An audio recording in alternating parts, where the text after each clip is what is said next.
Hello dear friends, मैं प्रवीण चौहान। स्वागत है आप सबका पाइबॉन्ड क्लासेस में।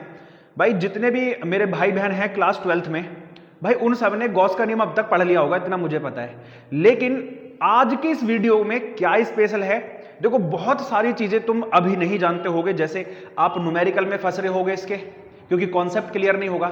दूसरी बात कि गॉस का नियम सममित पृष्ठ पर ही काम करता है, पूरे पृष्ठ पर काम नहीं करता है, ठीक है। तीसरी बात, गॉस का नियम आया क्यों, इसका प्रूफ करने में आपको डर लग रहा है। ये सारी बातें आप बार बार वीडियो देख रहे हो, भाई इसका मतलब आपने अभी ढंग से नहीं पढ़ा है। तो बस आज की ये ना मैं करूं 5 मिनट रुक जाओ बस इस पे, ठीक है। 5 मिनट की वीडियो देख लो, आपको समझ में आ जाएगा कि क्यों मैं आपसे कह रहा हूं कि बहुत ज्यादा बढ़िया वीडियो बनाइए। अपनी लैंग्वेज में बात करेंगे और सारी चीजें आपको समझाते चलेंगे ताकि आपके दिमाग में सारी बातें फिट हो जाएं। तो देखो, गॉस ने अपना एक नियम दिया है। इस नियम की शुरुआत कहां से हुई, कैसे हुई, पहले हम इसका बेस बनाते हैं। तो भाई जब इस नियम की शुरुआत के बारे में बात करें तो इस नियम की शुरुआत होती है वैद्युत फ्लक्स नाम के एक शब्द से। और मुझे सबको पता है कि भाई आप सबने इसको रटा होगा कि किसी बंद पृष्ठ से गुजरने वाली और लंबवत गुजरने वाली। लेकिन समझो, मैं ऐसे नहीं पढ़ाने वाला, मैं आपको बहुत तरीके से पढ़ाने वाला हूं, समझो। देखो भाई, ये वैद्युत क्षेत्र रेखाएं हैं जो इस ब्रह्मांड में हमेशा उत्पन्न होती रहती हैं, चाहे अर्थ हो कहीं भी हो, समझ गए। ये हमेशा प्लस से माइनस की ओर भागती रहती हैं, प्लस से कहां की ओर, माइनस की ओर। लेकिन मान के चलो इनके रास्ते में कभी कोई रुकावट आ गई, यानी कोई पृष्ठ आ गया जो इन्हें रोकने की कोशिश कर रहा है, ठीक है। कोई पृष्ठ इनके रास्ते में आ गया तो ये बल रेखाएं इससे टकराएंगी, इससे टकराएंगी, है ना। सीधी सी बात है कि सर इससे टकराएंगी। जब ये इससे टकराएंगी तो ये बल रेखाएं बहुत ज्यादा शक्तिशाली होती हैं, तो इसे क्रॉस करके बाहर निकलेंगी, है ना। इसे क्रॉस करके क्या करेंगे सर, ये बाहर निकलेंगी। जब ये इसे क्रॉस करके बाहर निकलेंगी, ठीक है, इसे क्रॉस करके बाहर निकल जाएंगी, तो इस पृष्ठ के लिए, है ना, जब इसे तोड़कर बाहर निकलेंगी ये, है ना, बिल्कुल ऐसे जैसे मूवी वाला सीन होता है साउथ में, ऐसे फटाक से एंट्री लेता है और हीरो, है ना, गेट तोड़कर बाहर आता है, तो वैसे ये इससे तोड़कर बाहर आ रही है, क्योंकि ये इसको नहीं रोक पाएगी ये, तो इसे तोड़कर बाहर आएंगी। तो जैसे ही बाहर आती है ना, तो इस पृष्ठ के लिए जितनी भी बल रेखाएं इसे तोड़कर बाहर आई, कुछ रुक भी जाएंगी, है ना, तो जितनी भी बल रेखाएं इसे तोड़कर बाहर आएंगी, इसे तोड़कर पार कर जाएंगी, वही बल रेखा फ्लक्स कहलाती है, ठीक है। जितनी भी बल रेखा इसे तोड़कर बाहर निकल जाएंगी वही क्या कहलाती है, फ्लक्स। किसके लिए, इस पृष्ठ के लिए। कोई दूसरा पृष्ठ होता, मान लो ऐसा पृष्ठ है और यहां से बल रेखाएं गुजर रही हैं, तो भाई ये बल रेखाएं इसके साथ, देखो इस पृष्ठ को क्रॉस नहीं कर रही, तो ये इस पृष्ठ के लिए फ्लक्स नहीं कहलाएंगी। लेकिन जो बल रेखाएं इसे क्रॉस कर रही हैं, जो बल रेखाएं इसे क्रॉस कर रही हैं, वो इसका फ्लक्स कहलाएंगी। जो जो तोड़कर जा रहा है वो उसका फ्लक्स कहलाएगा, इस पृष्ठ का फ्लक्स। ये बल रेखाएं नहीं कर रही तो ये इसका फ्लक्स नहीं है, सीधी सीधी बात है। जो इसको क्रॉस करेगा वही इसका फ्लक्स होगा। अच्छा, तो सर फ्लक्स होता क्या है, तो अब आपके समझ में आ गया कि बल रेखाएं, जितनी बल रेखाएं किसी पृष्ठ से गुजरती हैं, जितनी बल रेखाएं किसी पृष्ठ से गुजरती हैं, वो फ्लक्स कहलाता है।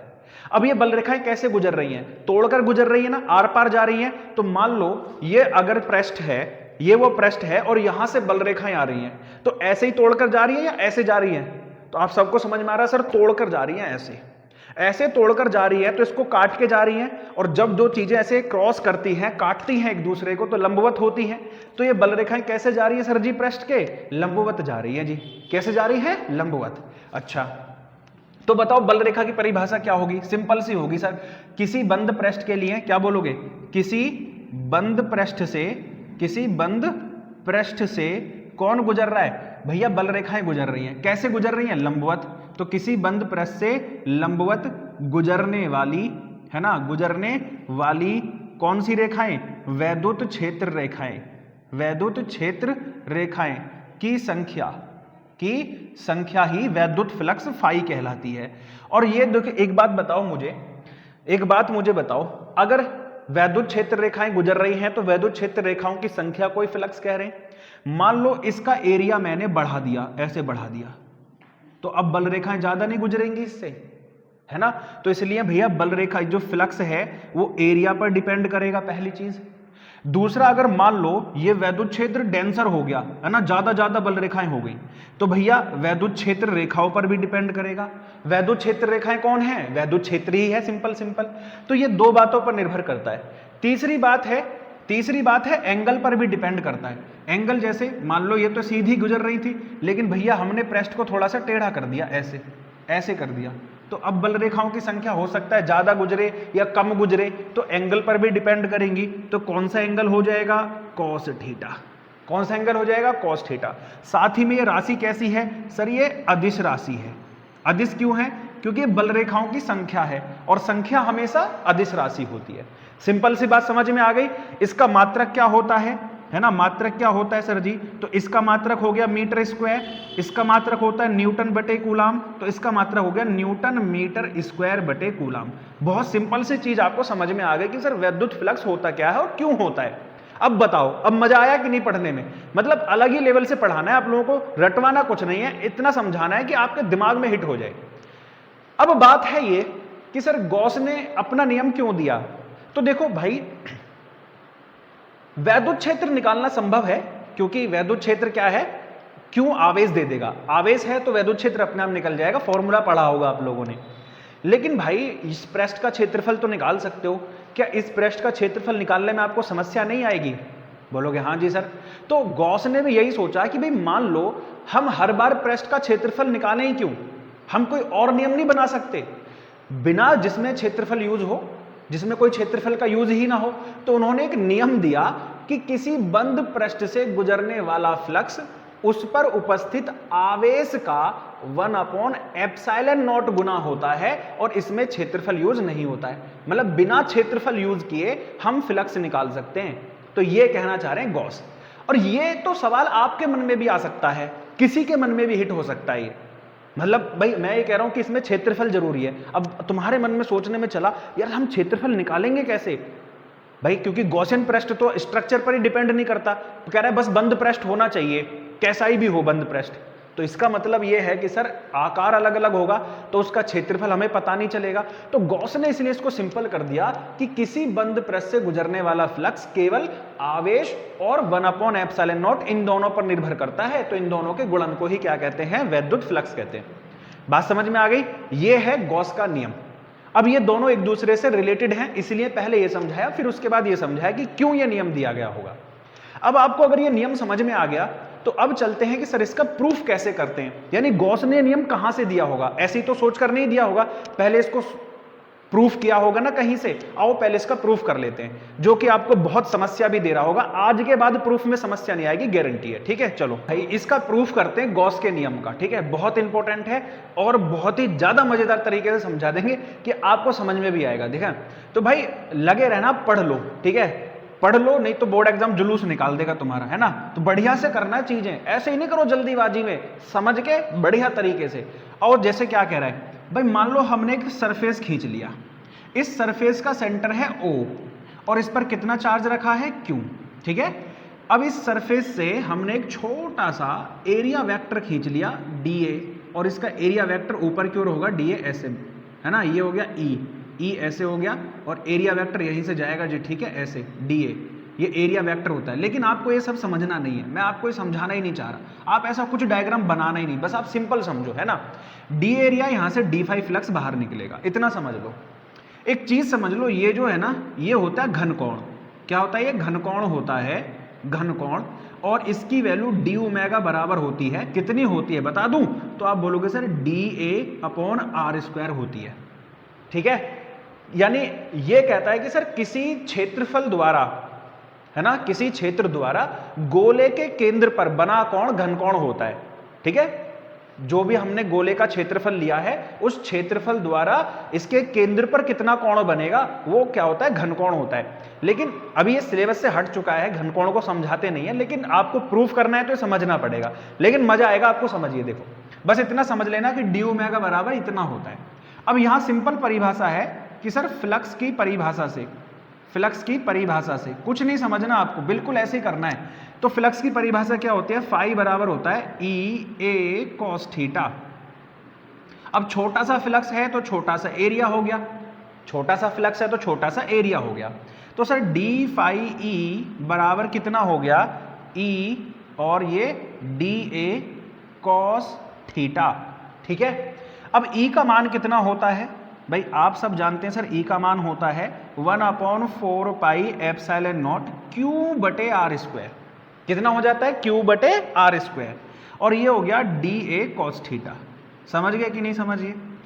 अब डी फाई ई हम इसको ऐसे लिख सकते हैं 1/4 pi epsilon not into Q, है ना। और हम इसको ऐसे लिख देंगे D A cos theta upon में आर स्क्वायर।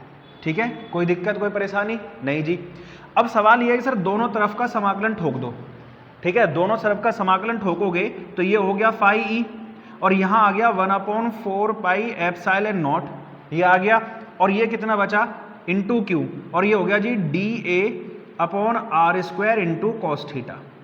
अब थीटा जो है वो 0 डिग्री हो जाएगा, है ना। तो आप ये मान लो कि इस पूरे की वैल्यू कितनी हो जाएगी? D omega. ठीक है, रख दो।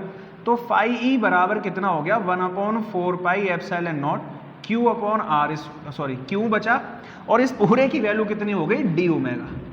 अब जो डी ओमेगा होता है ना, डी ओमेगा जो होता है आप सबको बता दूं मैं, फाई ई बराबर 1/4 pi epsilon not into Q.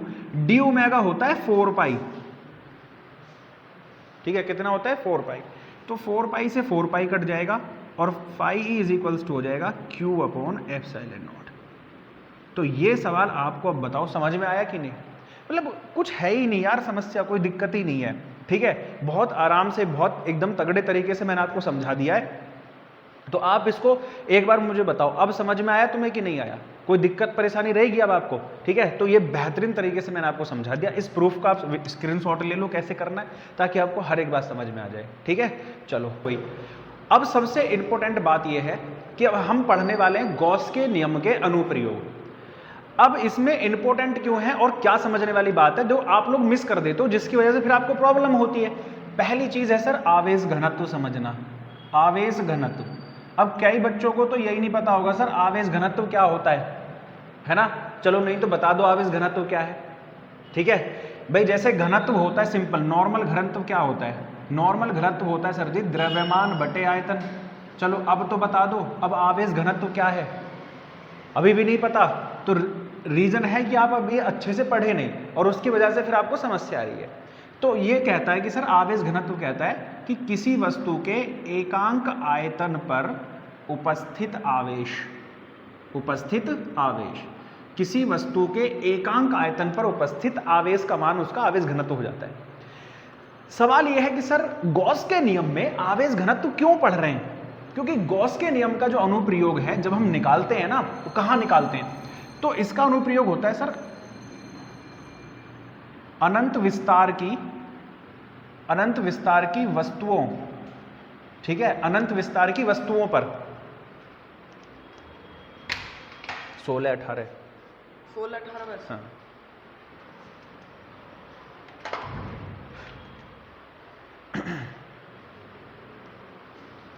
ठीक है, अनंत विस्तार की वस्तुओं पर।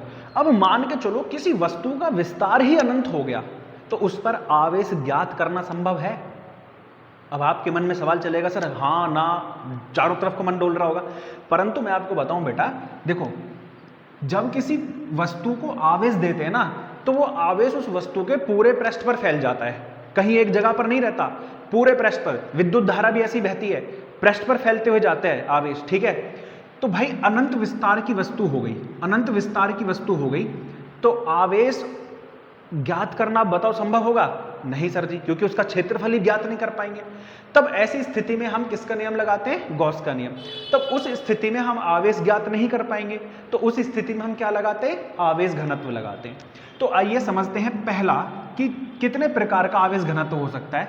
तो पहला अगर लंबाई के अकॉर्डिंग जाएंगे, है ना, कि लंबाई का कोई चालक है, लेंथ का कोई चालक है, कोई छड़ है, ठीक है, इस तरह से दे दे।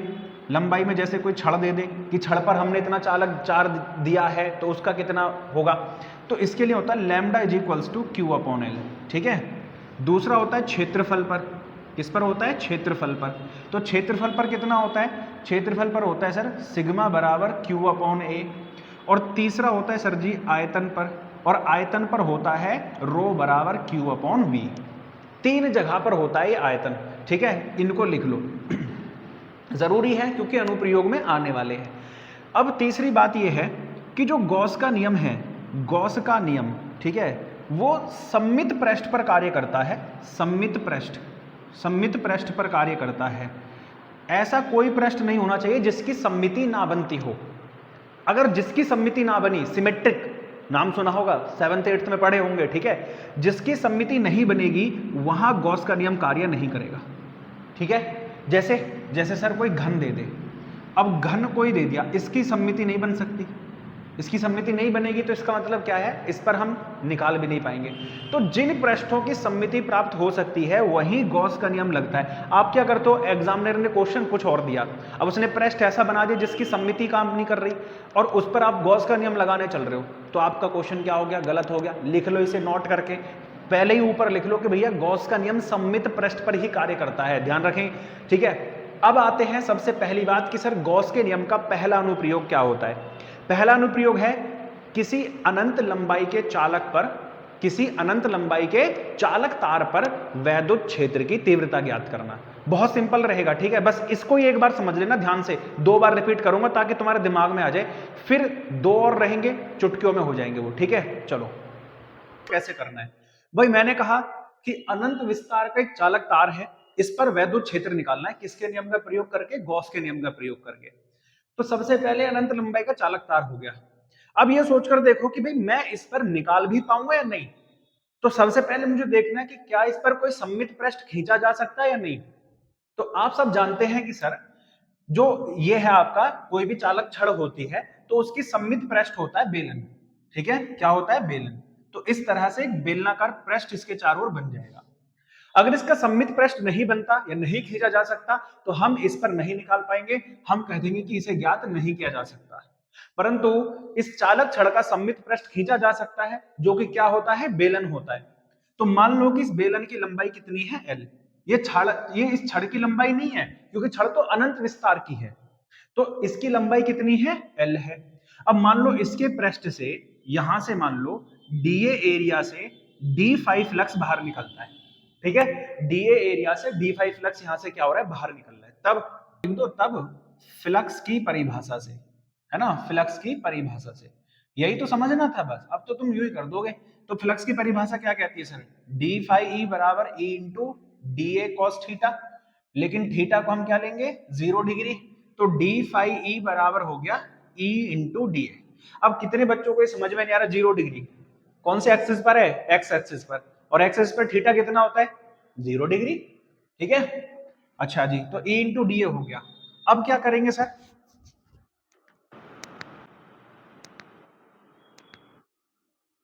ठीक है, तो आप बोलोगे सर अब हम दोनों तरफ का समाकलन, है ना, दोनों तरफ का समाकलन कर देंगे बस। ठीक है, समाकलन कितना सिंपल हो जाएगा, देखो D5E और ये हो गया E बाहर इंटू DA। अब D5 का कितना होता है, 5E, अब ये E इंटू DA हो गया जी। अब ये बताओ, अब यहाँ गॉस का नियम लगाया अभी तक नहीं, अब लगा दें ना गॉस के नियम से, तो आप बोलोगे 5E बराबर कितना होता है, Q अपॉन एप्सिलॉन नॉट होता है जी। देखो ये भी 5 की वैल्यू है, ये भी 5 की वैल्यू है, दोनों 5 की वैल्यू है, तो इस 5 की वैल्यू यहाँ उठा के रख दो, तो Q अपॉन एप्सिलॉन नॉट हो गया जी E इंटू DA। बस इतनी सी बात, अब तो आंसर आ गया। अब क्यों यहां क्यों निकाल ही नहीं सकते सर, यहां क्यों निकाल नहीं सकते, तो क्या करेंगे सर, हमारे पास ये था कि लैम्डा बराबर था Q अपॉन L।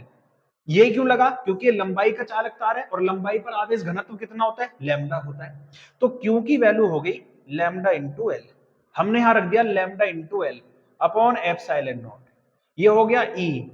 अब ये बताओ ये किसका क्षेत्रफल है, बोलोगे सर इस सममित पृष्ठ का, और सममित पृष्ठ कौन है, बेलन, तो बेलन का क्या होता है 2 पाई आर एच, लेकिन एच एच नहीं है, कितना है, L है। L से L कट जाएगा तो E की वैल्यू आ जाएगी G lambda upon 2 pi R epsilon naught. ये हो गया आपका वैद्युत क्षेत्र, किस पर, इस चालक तार पर। एक बार फिर समझाता हूं मैं आपको ताकि आपके दिमाग में जाए। हुआ क्या है कि हमने एक अनंत विस्तार का चालक तार खींचा है, ठीक है। अब सबसे पहले हमने इसको जब आवेश दिया तो आवेश इसके पृष्ठ पर फैल गया। अब दूसरी बात यह है कि क्या हम इस पर वैद्युत क्षेत्र निकाल सकते हैं या नहीं निकाल सकते हैं। तो हमने ये देखा कि सर इसका सममित पृष्ठ खींचा जा सकता है, जो कि कौन होता है, बेलन होता है। तो हमने इसका सममित पृष्ठ खींच लिया, मतलब इसका वैद्युत क्षेत्र निकाला जा सकता है आराम से, क्योंकि गॉस का नियम लग जाएगा अब इस पर। तो भैया हमने ये कहा कि इसकी लंबाई है l और इससे डीए एरिया से डी फाई फ्लक्स बाहर निकल रहा है। तो पहले फ्लक्स की परिभाषा होती है डी फाई बराबर ई इंटू डी ए कॉस थीटा, है या नहीं है सर? डी फाई बराबर ई इंटू डी होगा, क्योंकि थीटा 0 रख दिया, कॉस 0 1 होता है, भाई सबको पता होना चाहिए। अब दोनों तरफ का समाकलन कर दिया, क्यों करा? क्योंकि छोटी वैल्यू थी, बड़ी वैल्यू प्राप्त करनी है। तो समाकलन करने पर ये इक्वेशन बन गई, डी फाई का समाकलन फाई हो जाता है, ई को बाहर रख दिया, डी ऐसा ही है। अब हमने अभी तक गॉस का नियम लगाया क्या? नहीं, क्योंकि अभी तक हम तो फ्लक्स की परिभाषा से चल रहे थे। तो हमने गॉस का नियम उठाया, फाई बराबर होता है क्यू अपॉन एप्सिलॉन नॉट। अब गॉस का नियम उठाया तो क्यू अपॉन एप्सिलॉन नॉट बराबर ई इंटू डीए हो गया। अब डीए का समाकलन करके कितना आता है? 2 पाई आर एल आता है, और यहाँ क्यू की वैल्यू रख दी लैम्डा इंटू एल, एल से एल काट दिया भैया, ई की वैल्यू होगी lambda upon 2 pi R epsilon naught. बिल्कुल एकदम चिंगू मिंगू क्वेश्चन है ना? कौन सा क्वेश्चन था ये? चिंगू मिंगू। अब बताओ, अब तो आपको याद रहेगा ना चिंगू मिंगू से, कि ऐसे क्वेश्चन को चिंगू मिंगू है यही उड़ा देंगे फटाक से। ठीक है, डेरिवेशन कैसा किया जाए। अब दूसरा है इसका, ठीक है, अनंत विस्तार की अचालक चादर पर वैद्युत क्षेत्र, अनंत विस्तार की अचालक चादर पर। ठीक है, आओ एक और मिंगू सवाल आपके लिए है ना, अनंत विस्तार की अचालक चादर पर क्या निकालना है? पर ही लिखा है मैंने, समझ गए होगे, वैद्युत क्षेत्र की तीव्रता। तो चलो आपके लिए चादर बनाते हैं, है ना? लो लो लो लो लो लो लो लो लो, ये लो जी, ये अनंत विस्तार की अचालक चादर बन गई। ठीक है, अब इसको हमने प्लस क्यू आवेश दे दिया, दे दिया जी। अब ये आवेश इसके पूरे पृष्ठ पर फैलेगा। हाँ जी सर, कोई बात नहीं, पूरे पृष्ठ पर फैला दो। लो जी, फैला दिया।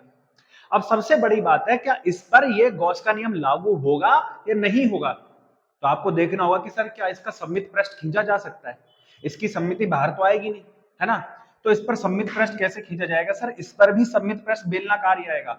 ठीक है, कैसे भाई? यहां से निकलेगा, ठीक है, और यहां से बाहर निकलेगा, ऐसे ही तो क्रॉस करते हुए जाती हैं बल रेखाएं।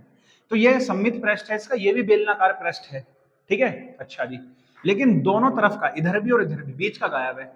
तो आप बोलोगे सर यहाँ भी एक पृष्ठ हो गया डी फाई डी ए, जिससे डी फाई फ्लक्स निकलेगा, और ये वाला हिस्सा भी हो गया जिसका डी ए क्षेत्रफल है, और यहां से भी डी फाई फ्लक्स बाहर निकलेगा। तो टोटल फ्लक्स कितना हो गया? तो डी फाई ई बराबर हो गया ई इंटू डी ए पहला वाला और ई इंटू डी ए दूसरा वाला, यानी दोनों के कारण, इसके कारण भी और इसके कारण भी। तो कुल फ्लक्स कितना हो जाएगा?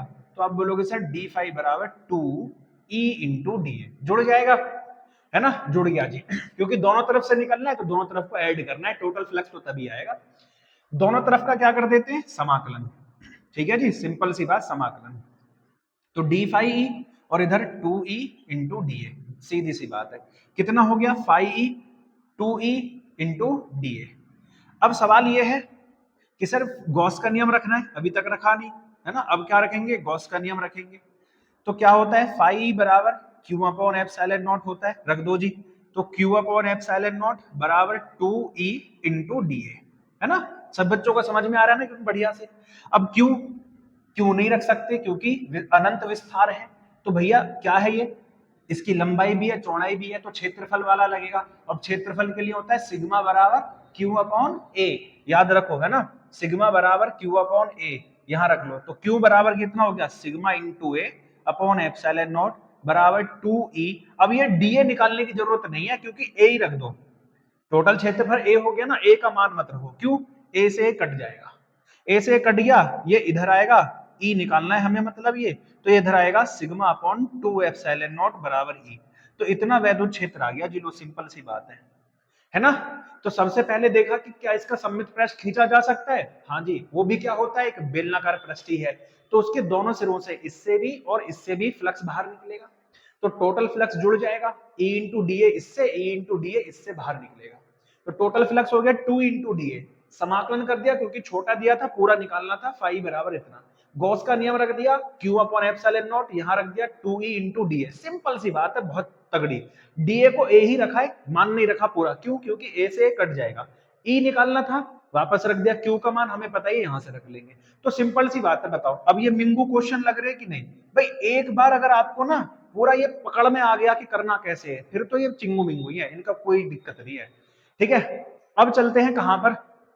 सबसे इंपॉर्टेंट, देखो ये इससे पिछली बार आया था, ठीक है, बोर्ड में, और उससे पिछली बार अनंत विस्तार के छड़ वाला आया था। ठीक है, तो बहुत इंपॉर्टेंट है भाई, ये बोर्ड के लेवल से तो घने इंपॉर्टेंट है, इन्हें तगड़े तरीके से कर लो, बहुत बढ़िया तरीके से। अब लास्ट है क्या, एक गोलीय चालक है, उस पर भी हमें क्या निकालना है, वैद्युत फ्लक्स निकालना है, वैद्युत क्षेत्र की तीव्रता निकालनी है। ठीक है, चलो गोलीय चालक पर सिंपल सी बात मानो, ये गोलीय चालक है, ठीक है। अब इसको हमने क्यों आवेश दे दिया, तो आवेश इसके पूरे पृष्ठ पर फैल जाएगा। ठीक, सिंपल सी बात है, कितना आवेश दिया, क्यों आवेश दिया, इसके पूरे पृष्ठ पर फैल गया। इसकी त्रिज्या कितनी है, इसकी त्रिज्या है स्मॉल आर, कितनी है, स्मॉल आर। अब ये बताओ इस पर गॉस का नियम लगेगा कि नहीं लगेगा, बताओ जल्दी से, क्या इसका सममित पृष्ठ होता है या नहीं होता है। बोलोगे हाँ जी सर, गोलीय पृष्ठ का तो सममित पृष्ठ गोलीय गोला ही होता है। ठीक है, तो इसी कारण एक सममित पृष्ठ अगर मैं बाहर खींच लूं ऐसे इसका, ठीक है, तो इस बाहर पृष्ठ पर हमें पहले निकालना होगा वैद्युत क्षेत्र, फिर कहां निकालना होगा, इस गोलीय पृष्ठ पर, और फिर इसके अंदर, तीन जगह पर निकालना है। तो पहली बात निकालते हैं सर, पहली जगह निकालते हैं बाह्य बिंदु पर। कहां पर, बाह्य पृष्ठ पर, बिंदु नहीं बाह्य पृष्ठ मान लो, बाह्य पृष्ठ पर जो हमने पृष्ठ बाहर बनाया है। मान लो इसकी रेडियस कितनी है, कैपिटल आर है, यहां से ही क्या गुजरेगा, फ्लक्स गुजरेगा, डीए एरिया से डी5 फ्लक्स बाहर निकलेगा। ठीक है, सिंपल सी बात है, कोई दिक्कत कोई परेशानी नहीं होनी चाहिए भाई साहब। अब जब डी5 निकलेगा तो आप सबको पता है फ्लक्स की परिभाषा से कुछ नहीं करना, आप सबने बस इतना ध्यान देना है, हमें तो बस डायग्राम बनाना है, और फ्लक्स की परिभाषा होती है डी5ई बराबर होता है ई इंटू डी ए। ठीक है, कॉस थीटा, लेकिन थीटा कितना लेना है, 0 डिग्री लेना है। तो डी5ई बराबर कितना हो गया जी, E into D A, E into D A, क्या कर देंगे, समाकलन, है ना, हमें कोई दिक्कत नहीं है सर, हमने तो नबज पकड़ ली अब इसकी, हमें बस कुछ नहीं देखना, हम बस क्या कर देंगे, समाकलन पेल देंगे सबसे पहले। तो डी फाई का कितना आ गया, फाई ई आ गया, ठीक है, फिर ई बाहर ले लिया, क्या हो गया, डी ए हो गया। अब सवाल ये है, अभी तक गॉस का नियम लगा नहीं जी, तो गॉस के नियम से, है ना, गॉस के नियम से, गॉस के नियम से लगाएंगे तो कितना हो जाएगा, फाई ई बराबर कितना होता है, क्यू अपॉन सिग्मा, क्यों आ रहा है भाई, क्यू अपॉन एप्सिलॉन नॉट, यहां रख दो तो क्यू अपॉन एप्सिलॉन नॉट बराबर हो गया ई इंटू में डी ए। ठीक है जी, आ जाओ। अब यहां से सवाल बनेगा, आप कहोगे सर ये तो सेम आ गया जो हमने अभी करा था, लेकिन यही ट्विस्ट है। अब देखो जो क्यू है ना, आप सबको लगेगा क्यू बराबर क्या है, भाई ये क्या, गोला, गोले का क्या होता है, लंबाई तो होती नहीं, क्षेत्रफल होता है, तो क्षेत्रफल वाला ही नियम लगेगा, आवेश घनत्व की सिग्मा बराबर क्यू अपॉन ए। तो क्यू की वैल्यू सिग्मा इंटू ए रख दे भाई यहां पर, आप बोलोगे हाँ जी सर, इसको ऐसे कर लो। ठीक है, तो आप बोलोगे हाँ समीकरण नंबर 3 बना लो इसे, ये समीकरण नंबर आपकी फर्स्ट है और ये आपकी सेकंड है। ठीक है, अब बोलोगे सर क्यू, क्यू की जगह क्या रख दोगे, sigma into A upon epsilon not, और बराबर हो गया ई इंटू डी है ना, यही तो है। अब आप सोचोगे sir sigma A upon epsilon naught E into A, अब कहोगे ए से ए काट दो, है ना, और यही गलती कर दोगे, क्यों, समझ में आओ, देखो हम जो ये वैद्युत क्षेत्र निकाल रहे हैं कौन से पृष्ठ पर, बाहर वाले पर, बाहर वाले पर, लेकिन आवेश किसको दिया गया है, अंदर वाले को, किसको, अंदर वाले को। तो अब एरिया से एरिया नहीं कट सकता, इसलिए इसको ए डैश मान लो। क्यों नहीं कट सकता सर, क्योंकि आवेश अंदर वाले को दिया गया है, तो आवेश घनत्व भी अंदर वाले का ही होगा, और हम वैद्युत क्षेत्र बाहर वाले का निकाल रहे हैं, इसलिए ये एरिया बाहर वाले का होगा। आगे बात समझ में, तो अब एरिया अलग अलग है, क्योंकि इसकी रेडियस अलग है और उसकी रेडियस अलग है, तो इसलिए भैया कटेंगे नहीं, है ना, कभी काट दो इन्हें, है ना, तुम्हारा कोई भरोसा नहीं भी झट से काट दोगे। तो भाई यहां पर सिग्मा इंटू ए की वैल्यू रख दो, तो ये छोटा वाला है तो इसकी हो जाएगी 4 पाई आर स्क्वायर। ठीक है, ये इधर आएगा तो ये हो जाएगा जी 4 pi capital R square into epsilon not बराबर ई। ठीक है, 4 पाई से 4 पाई काट दोगे, अच्छा इससे तो कैपिटल है ना, ये कैपिटल है, तो कितना बचा, sigma upon epsilon naught small R square बटे कैपिटल आर स्क्वायर बराबर ई।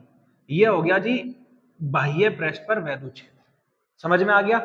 अब बस इसी को पकड़ना था। अब यहां इस गोले के पृष्ठ पर, गोले के पृष्ठ पर अब तो कुछ करना ही नहीं है, गोले के पृष्ठ पर, तो आप बोलो जी बड़ी वाली रेडियस है, ये भी उठ के यहां आ जाएगी, गोले के पृष्ठ पर निकाल रहे ना, तो यहां से उठकर समान यहां आ जाएगा, यहां से उठकर समान यहां आ गया, यहां से उठकर समान यहां आ गया, समझ में आई बात। अगर समान यहां से उठकर यहां आ गया तो आप बोलोगे sir capital radius small radius के बराबर हो गई, यानी इसकी रेडियस अब यही आ गई ना, तो जितनी ये है उतनी ये हो गई, तो बस यही रख दो। तो भैया सिग्मा अपॉन एप्सिलॉन नॉट, अब जो यहां था स्मॉल आर स्क्वायर बटे कैपिटल आर स्क्वायर, ये दोनों बराबर हो गए, बराबर हो गए तो कट जाएंगे, और कटने के कारण वैद्युत क्षेत्र आ जाएगा सिग्मा अपॉन एप्सिलॉन नॉट। ये लो जी, समझ में आ गई इतनी। बस तीसरी बात है गोले के अंदर, यहां कहीं मान लो गोले के अंदर, अब आप सबको पता है कि सर आवेश तो अंदर जाता ही नहीं है, आवेश तो बाहर ही रहता है पृष्ठ से। अब जब आवेश अंदर नहीं जाएगा तो भैया वैद्युत क्षेत्र भी नहीं बनेगा, क्योंकि वैद्युत क्षेत्र तो आवेश के कारण ही बनता है। अब आवेश गया ही नहीं बाहर, अंदर ही रह सॉरी आवेश गया ही नहीं अंदर, कहां रह गया, बाहर ही रह गया, तो वैद्युत क्षेत्र भी जीरो हो गया। तो ये थी आज की क्लास, जिसमें मैंने आपको बहुत बेहतरीन तरीके से गॉस के अनुप्रयोग, गॉस का नियम और वैद्युत फ्लक्स को समझाया कि कहां से शुरुआत हुई है। आई होप आप सबको ये वीडियो बहुत ज्यादा पसंद आने वाली है। तो भाई अगर आपको मजा आए, पहले इसको एक बार देख जरूर लेना, और मजा आए तो बस वीडियो को लाइक और शेयर कर देना, फिर बढ़िया लगे तब सब्सक्राइब का बटन ठोक देना। ठीक है, जय हिंद, मिलेंगे अगले